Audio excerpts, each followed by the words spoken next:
All right, that was Jerry Jones talking about Dak Prescott. He has to run less, he has to evolve, and, that boy over there in Seattle, I don't know why he didn't say his name. Stephen A., your reaction to Jerry's comments? I'm disgusted. And I'm going to be very serious here because obviously when I hate on the Cowboys, it's because of their fans. It's not because of the organization. I happen to be very, very fond of Jerry Jones, to be honest with you. But I got to tell you this. I've got enough on my plate. I've got enough on my schedule. But, Max, if there was a job that I'd volunteer to do for free, what's that station, 105.3 or 103.5? Which one was it in Dallas? In Dallas, 105.3. Whatever. I'd 105.3 volunteer The to Fan. come. I'd volunteer to come on every week on their show to follow up Jerry Jones. Like Jerry Jones do an interview with them, and then they come to me to ask, what the hell did he really say, and what the hell did he really mean, and whether or not it made any sense. Because listening to this man's drivel is disgusting. Let me get this straight. Dak Prescott, fresh off of 30 touchdowns, 11 interceptions, 4,900 plus yards passing. You still can't reach a long-term agreement with him. He comes back this year with a new coach who Aaron Rodgers and those boys in Green Bay deemed, just archaic, okay? But still in all, even though it was a 2-3 record, those first 5 games with Dak Prescott, really 2-2 because he got hurt that 5th game. And at the time, he's completed 68% of his passes, 9 touchdowns, 4 interceptions. Clearly, their offense was one of the top 2 offenses in the National Football League with this brother at the quarterback position, who you still haven't paid. And since he has departed, you see how pathetic and moribund the Dallas Cowboys have looked as an organization. Ezekiel Elliott can't run the football effectively. The receivers look like, so-so because they don't have anybody to throw them the football. We see some dude, Ben DiLucci, being a starter when Andy Dalton couldn't go because he got concussed by the Washington football team. All of this other stuff. And you're going to point to what Dak Prescott needs to be doing better, knowing that he's rehabbing, he's ahead of schedule, and trying to work his behind back just to make your franchise look just decently respectable? Are you kidding me? As awful as the Dallas Cowboys have been, with all of their problems, the fact that Jerry Jones would take the opportunity to critique anything about Dak Prescott, is blasphemous.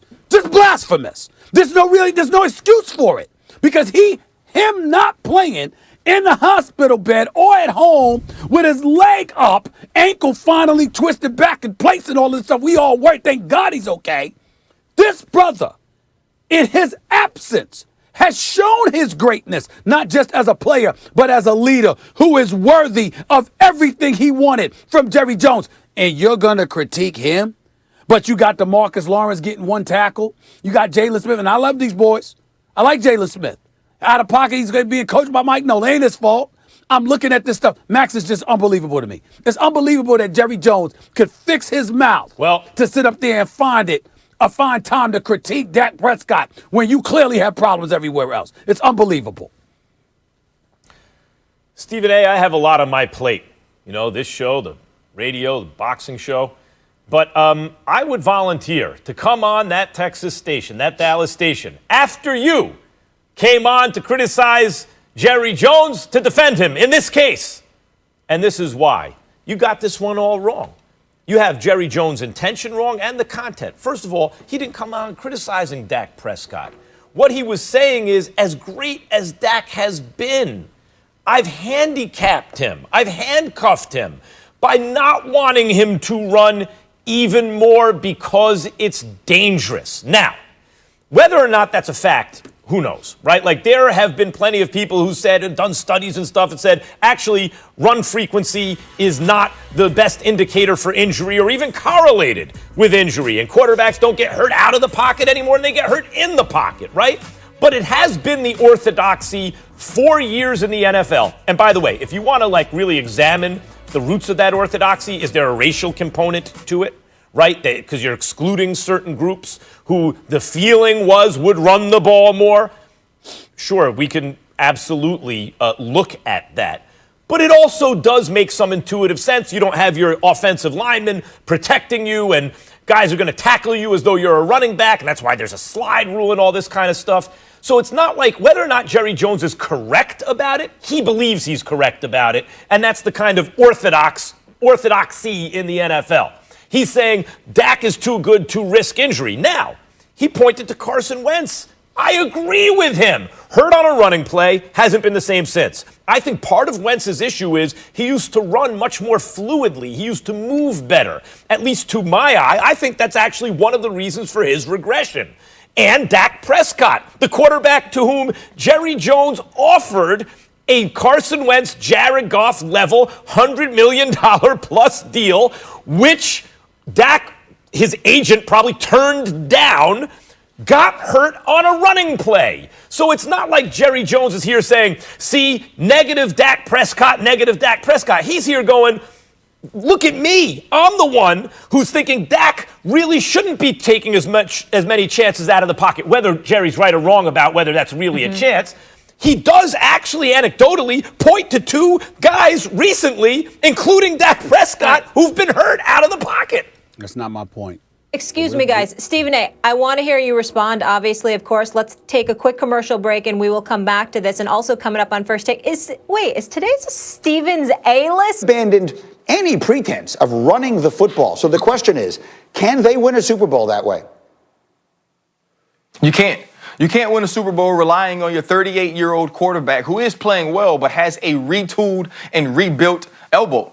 That's not the way to win football games. You can't have 3rd and 1 or 4th and 1 miss it 13 times this season, which is second worst in the NFL. And that's who the Pittsburgh Steelers are. The Pittsburgh Steelers are a team that was built on physicality. They're an organization that was built on physicality. And when you get 4th and 1, you decide to throw sluggos to the outside to third-string running backs. And that's not the way you win. When you can't kick a field goal, or when you can't get 4th and 1 so you can seal away the Dallas Cowboys, who we've seen can't stop the run or with any type of proficiency or efficiency. And so for me, the Pittsburgh Steelers need to get back to physicality. They need to get back to an identity that doesn't say Ben Roethlisberger has to drop back 53 times in order for our team to win a football game. Dominique, what do you think? It's a fascinating one because, again, they're 11-1, so it's hard to complain, but it does feel like they would be trying something that we've never seen before. What do you think? Yeah, I mean, I think a lot of modern football teams try to move away from the run and go with passes, short passes in place of the run. But if the receivers aren't going to catch those short passes, and in certain situations, like Ryan was just mentioning, there's nothing you can do. You have to run the football sometimes. I understand that with the advanced analytics that we have, we understand that passing is more valuable than running the ball. But in football, there are certain times where you have to impose your will. And the Steelers have always been a team that's been able to do that. So I'm not sure that they can just hit a switch and all of a sudden become that physical offense that we're used to seeing them be. But they need to figure something out, because having Ben Roethlisberger throw a bunch of 3-yard passes, I don't think is a recipe to survive in the playoffs. Graziano, what's one reason why they, the last couple of weeks, have run it so much less? I'll give you two reasons. They didn't have James Conner and they didn't have their center, Pouncey. If they get those two guys back, maybe they approach that 4th and 1, 4th and short situation a little bit differently. I'm not saying it's about flipping a switch. They obviously are going to lean on their passing game because they love their receivers and they're so deep and so talented there. But in terms of the question of what do you need when you need 1 yard to win a game, I think they'll be better equipped going forward once they get those guys back in the lineup than they were Monday night in the Ryan Clark Bowl. What do you think, RC? Is it as simple as that? Or they are playing without their lead running back in James Conner, and of course Pouncey has been a mainstay on that offensive line for a very long time. Is it as simple as that? They get those guys back, do they look different? No, I mean, it's not as simple as that. I think if you get Pouncey back, you do look different as a team. He makes the calls. He's the leader of that offensive line. He has that rapport with Ben Roethlisberger, and he's a guy that's a movement guy that you can get out on the edge and pull and do some things that we don't normally see centers do.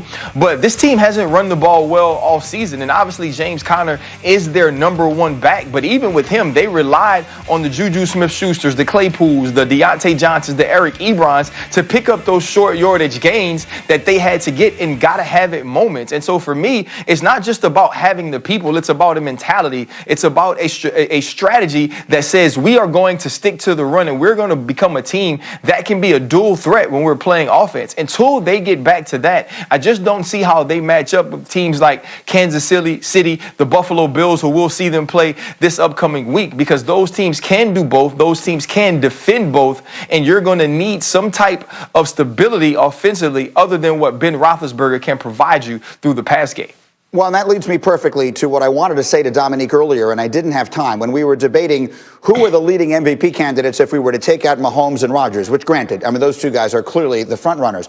And you brought up Deshaun Watson, who's doing so much on a team that isn't winning. And I love Deshaun Watson. But Ben Roethlisberger's name belongs in this conversation. Ben Roethlisberger has 27 touchdowns, 7 picks. All they do is throw it, and all the receivers do is drop it. That team leads the league by a wide margin in drops, and they're 11-1. Dominique, I think it is unreasonable not to at least put his name in that discussion, no? All right, he put him in a discussion, and now we can take it out. Like, it doesn't feel like when you watch those games, it doesn't feel like Ben Roethlisberger is the reason why. He's throwing the short passes. The receivers are the key